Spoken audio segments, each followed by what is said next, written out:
انہیں بتایا گیا کہ یہ انتہائی حساس مذہبی معاملہ ہے، انسانی جان اہم ہے، اس کا تحفظ بھی اہم ہے، اس لیے آپ کو تحویل میں رہ رہے ہیں۔ رات گئے اہل سنت کی مساجد میں مختلف علماء اکرام کا اجلاس بھی ہوا اور مختلف پولیس افسران کو وہاں جا کے انہیں ٹھنڈا کرنا پڑا کہ ہاں مرزا صاحب کو ہم نے اپنی تحویل میں لے لیا ہے۔ یہ ایک بات میں واضح کروں، شکایات کا سلسلہ شروع ہوتا ہے عام لوگوں سے جو آس پاس رہتے ہیں، جو ان کے خطبے یا ان کی تقاریر سنتے رہے، ان کی جانب سے عرضیاں اور درخواستیں جاتی رہیں ضلع انتظامیہ کے پاس اور پھر یہ حرکت میں آئے۔ یہ دوسرا معاملہ ہے کہ پھر فتوے بھی ان کے خلاف آنا شروع ہو گئے، جیسے کہ میرے پاس یہ ایک درخواست بھی پڑی ہوئی ہے، یہ اردو میں لکھی درخواست ہے۔ اس درخواست میں ڈی پی او کو مخاطب کیا گیا ہے اور بتایا گیا ہے کہ انہوں نے حالیہ انٹرویو میں جو سوشل میڈیا پہ وائرل ہے، انہوں نے جناب صلی اللہ علیہ وسلم کے بارے میں ایسی گفتگو کی ہے جو غیر محتاط ہے۔ میں نے کل بھی عرض کیا کہ میں وہ لفظ دہرا نہیں سکتا۔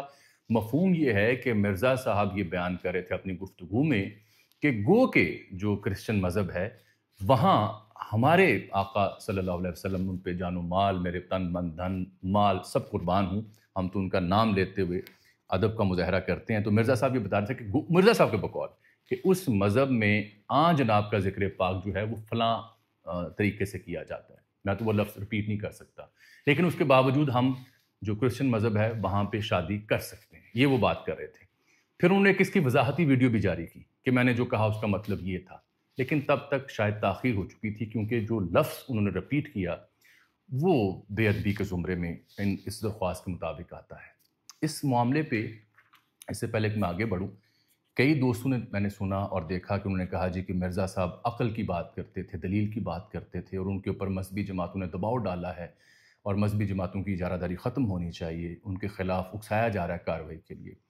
آپ کی باتیں ساری درست ہوں گی سر آنکھوں پہ، ایک ہی میری استدعا ہے آپ سے، مجھے صرف یہ بتایا جائے، میں ایک طالب علم ہوں، آپ سے سوال پوچھ رہا ہوں کہ بالفرض آپ کے والد گرامی یا والدہ کو کوئی شخص ایسے لفظ سے، ایسی گالی سے یاد کرے جو کہ آپ کو بہت ہرٹ کرتی ہے اور آپ نے کسی جگہ اس کو بتانا ہو، کسی عدالت کے روبرو یا کسی بڑے کے سامنے شکایت لگانی ہو، تو کیا وہ آپ لفظ رپیٹ کر سکتے ہیں یا آپ کہیں گے اس نے بڑی گستاخ بات کی، اس نے بڑی جاہلانہ بات کی، اس نے ایک ایسی گالی دی، ایسا لفظ استعمال کیا جو بیان نہیں کیا جا سکتا؟ کیونکہ آپ کو اپنی والد اور والدہ کی حرمت عزیز ہے، تو آپ اس لیے جو کسی نے وہ الزام لگایا، وہ بات کی، آپ نہیں کر پائیں گے۔ تو اگر آپ اپنے والد اور والدہ کے بارے میں، بہن کے بارے میں، بیوی کے بارے میں، بچوں کے بارے میں کوئی برا لفظ سنیں تو اسے رپیٹ کرنے سے گریز کرتے ہیں، تو یہ تو پھر بھی سرور کائنات ہیں، آقائے دو جہان ہیں، اس دنیا کا وجود آپ صلی اللہ علیہ وسلم کی وجہ سے ہے، ان کی وجہ سے ہمیں پتہ چلا اللہ ایک ہے، ہم سب ان کے عاشق ہیں۔ تو ان کا جب ذکر پاک ہوگا تو کوئی ایسا لفظ چاہے کسی اور مذہب میں ہو، علماء اکرام اسے رپیٹ کرنے سے گریز کرتے ہیں، اور یہ بھی کہا جا سکتا تھا کہ میری معلومات کے مطابق فلاں مذہب میں جناب کا ذکر خیر کچھ ایسے الفاظ میں ہے کہ میں دہرا نہیں سکتا، وہ لفظ دہرانے کی ضرورت نہیں تھی۔ یہ ان سے بنیادی غلطی ہوئی ہے۔ میں ہمیشہ آپ سے کہہ رہا ہوں کل بھی کہ علم آپ کو تدبر دیتا ہے، تکبر نہیں۔ علم آپ کو حکمت دیتا ہے، زوم نہیں۔ علم آپ کے لب و لہجے کو شائستہ کرتا ہے اور اکڑ پن کا مظاہرہ کرنے سے روکتا ہے۔ آپ نے بے شمار فتوے دیے، آپ نے بے شمار مذہبی مسالے کو چھیڑا، آپ نے سیاسی جماعتوں کے اوپر بھی رائے زنی کی، عمران ریاض خان سے بھی 3 ماہ آپ نے اڈا لگائی رکھا، یہ آپ کی ڈومین نہیں تھی۔ آپ بس اللہ اللہ کے رسول کے لیے کام کریں، قرآن حدیث کی وضاحت کریں، کنٹروورسی میں نہ پڑیں، اور اس بات کا خیال رکھیں کہ مذہبی جذبات کس قدر حساس ہوتے ہیں۔ ہم مقدس ہستیوں کے بارے میں الفاظ کے چناؤ کے اوپر ہمیشہ احتیاط کرتے ہیں، کیونکہ چھوٹی سی مثال میں نے دی نا کہ ماں باپ کی حرمت ہمیں اتنی عزیز ہوتی ہے کہ ان کے بارے میں کوئی شخص بری بات کہے تو ہم وہ رپیٹ نہیں کر سکتے، ایسا ہی ہے۔ تو یہ تو پھر سرور کائنات کا معاملہ ہے۔ تو مرزا صاحب علم سے تدبر لیجئے، تکبر نہ لیجئے، یہ میری ان کی خدمت میں گزارش ہے۔ آگے آ جاتے ہیں، یہ ایک درخواست آئی، اس کے اوپر کارروائی ہوئی۔ یہ فتویٰ آ گیا دارالفتاء سے، تحریک لبیک یا رسول اللہ، تحریک صراط المستقیم۔ یہ جو مفتی ڈاکٹر محمد اشرف جلالی صاحب ہیں، انہوں نے وہ ساری کہانی بیان کر دی کس بنیاد پہ، اور یہ مطالبہ کر رہے ہیں کہ ان کے اوپر پرچہ درج کیا جائے توہین مذہب کا۔ ٹھیک ہے، میں وہ رپیٹ نہیں کروں گا لفظ، مجھے اجازت نہیں اس چیز کی کہ میں کنٹروورسیز میں جاؤں۔ پھر ایک اور فتویٰ آ گیا دارالعلوم دیوبند سے، اور اس فتوے میں بھی اس معاملے پہ ذکر کیا گیا ہے۔ دارالعلوم دیوبند کا یہ شائع شدہ فتویٰ ہے۔ ٹھیک، مرزا صاحب اب 30 روز کے لیے ڈسٹرکٹ جیل جہلم میں بند ہیں، آج کسی شخص سے ملنے کی اجازت نہیں ملے گی انہیں۔ مرزا صاحب نے تاحال کوئی وکیل ہائر نہیں کیا، مرزا صاحب نے تاحال 3 MP کو چیلنج نہیں کیا۔ یہ ہیں تازہ معلومات۔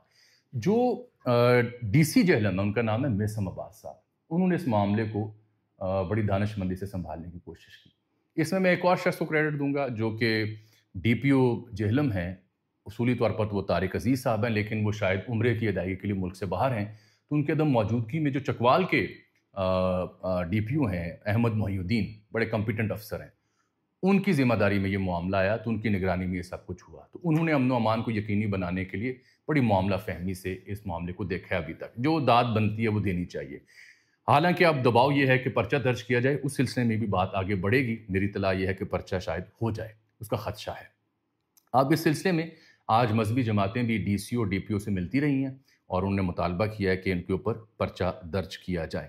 آپ کو یاد ہوگا ایک مفتی مسعود صاحب بھی ہیں، وہ جو یہاں سے ہینڈز فری لگا کے سفید پگڑی باندھتے ہیں، اور طارق مسعود غالباً ان کا نام ہے۔ وہ بھی چند ہفتے پہلے، چند مہینے پہلے ایک کنٹروورشل بیان دیتے ہوئے وحی کے حوالے سے پھنس گئے تھے، معذرت انہیں کرنا پڑی تھی۔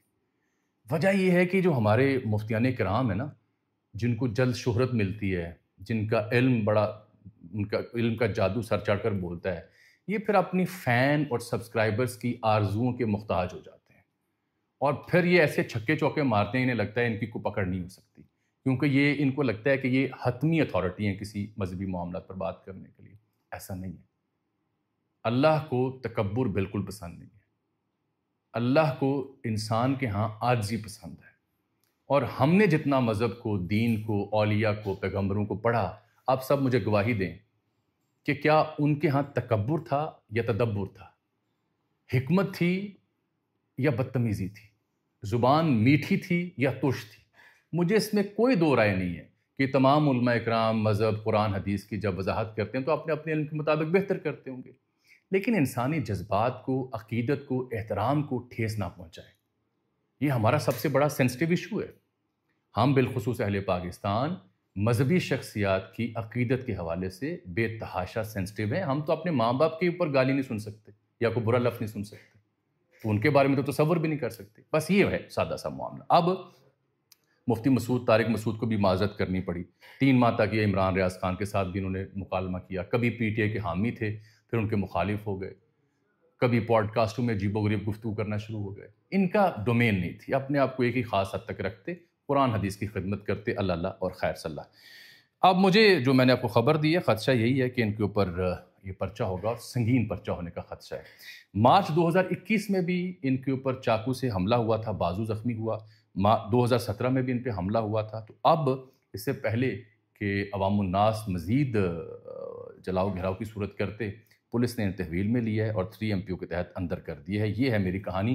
ایک وضاحت کہ کل میں نے ایک سینئر صحافی کا ذکر کیا تھا جنہوں نے کہا تھا کہ FIA گئی، انہوں نے بلایا اور پھر ان کو تحویل میں لے لیا۔ ایک اور صحافی نے کہا کہ نیشنل سائبر کرائم ایجنسی نے یہ ایکشن کیا ہے۔ دونوں خبریں غلط ہیں۔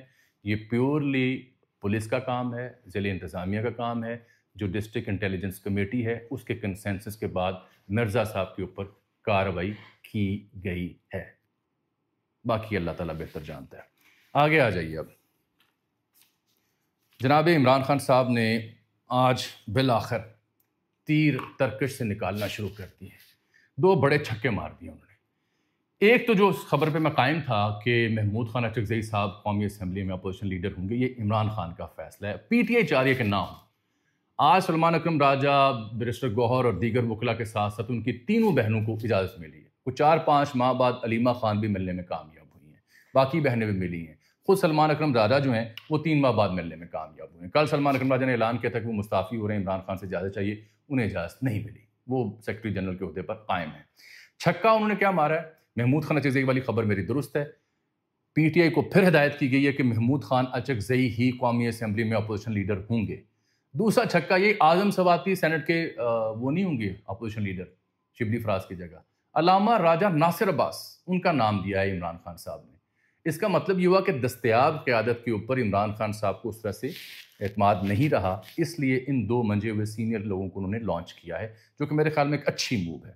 اس سے بڑی خبر کیا ہے؟ عمران خان صاحب نے فیصلہ کیا بالآخر عملی طور پر اب رد عمل دینے کے لیے، وہ ہے کہ جتنی بھی اسٹینڈنگ کمیٹیاں ہیں قومی اسمبلی کی، ان سے استعفے دے دیں۔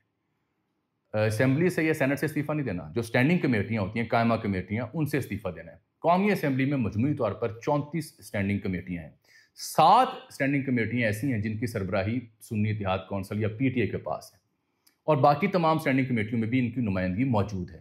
مثال کے طور پر مسٹر جاوید اقبال وڑائچ، یہ ڈیفنس پروڈکشن کی جو اسٹینڈنگ کمیٹی ہے، ان کا تعلق پی ٹی آئی سنی اتحاد کونسل سے، اس کی سربراہی کر رہے ہیں، اور دوسری اکنامک افیئر ڈویژن کی ہے جس کو عاطف رانا صاحب ہیڈ کر رہے ہیں پی ٹی آئی کے۔ پھر عظیم الدین زاہد صاحب ہیں جو federal education, national heritage and culture کی کمیٹی کو ہیڈ کر رہے ہیں۔ پھر ثناء اللہ خان مستی خیل مشہور زمانہ، وہ انٹر پروونشنل کوآرڈینیشن کی کمیٹی کو ہیڈ کر رہے ہیں۔ پھر حاجی امتیاز احمد چودھری ہیں جو کہ کشمیر افیئر، گلگت بلتستان اور فرنٹیئر ریجن کو ہیڈ کر رہے ہیں۔ پھر خواجہ شراز محمود ہیں جو سائنس اینڈ ٹیکنالوجی کو ہیڈ کر رہے ہیں، اور 7ویں کمیٹی ہے جس کو مذہبی امور کی کمیٹی کہتے ہیں، اس کو عامر ڈوگر ہیڈ کر رہے ہیں۔ عمران خان نے کہا کہ تمام اسٹینڈنگ کمیٹیوں سے آپ مستعفی ہو جائیں۔ یہ دس از دی بگننگ۔ اس کا مطلب ہے کہ اگر اسٹینڈنگ کمیٹیوں سے مستعفی ہونے کو وہ کہہ سکتے ہیں اور حالات بہتر نہ ہوئے، تو وہ دن بھی دور نہیں ہے جب عمران خان صاحب شاید یہ بھی کہیں کہ اسمبلیوں سے استعفے دیں۔ یعنی عملی طور پر انہوں نے ایک رد عمل کا آغاز کر دیا ہے پارلیمانی سطح پر۔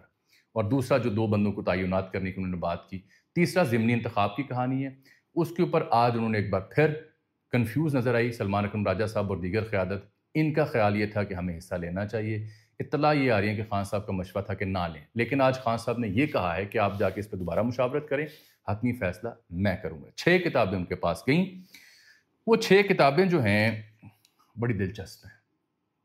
ایک ہے لاسٹ اسلامک ہسٹری، یہ لکھی ہے فراس الخطیب نے، جو فلسطینی نژاد اسکالر ہیں، امریکہ سے پڑھے ہوئے ہیں، شکاگو سے، الینوائے سے، مشرق وسطیٰ کے ایکسپرٹ ہیں، اور لاسٹ اسلامک ہسٹری اس کو پڑھنا چاہ رہے ہیں۔ ان میں بھی دلچسپی ہے عمران خان صاحب کو اسلامک ہسٹری کے اوپر۔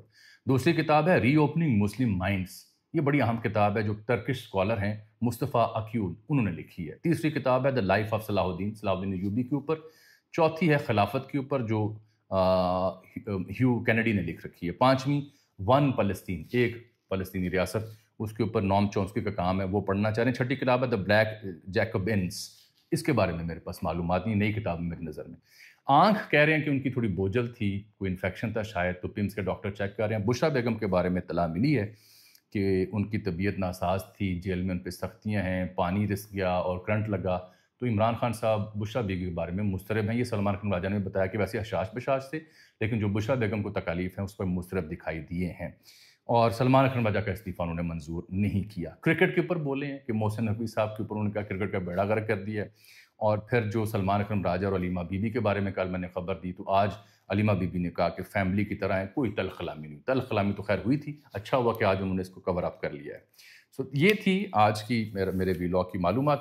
مرزا صاحب کے اوپر کوئی آپ کا سوال ہو، کوئی تبصرہ ہو، تو اس نیت سے پوسٹ کیجیے گا کہ ہم کسی غلط عمل کی نہ وضاحت کر رہے ہیں، نہ اس کی کوئی دلیل اس کے حق میں دے رہے ہیں، نہ اس کا کوئی جواز گھڑنے کی کوشش کر رہے ہیں۔ ہمارا ایک ہی مسئلہ ہے، ایک ہی مدعا ہے کہ مذہبی جذبات اور مقدس شخصیات کا احترام از حد لازم ہے، اور علم والا شخص اس کو یقینی بناتا ہے۔ مجھے آج کے لیے اجازت دیجیے، اللہ حافظ۔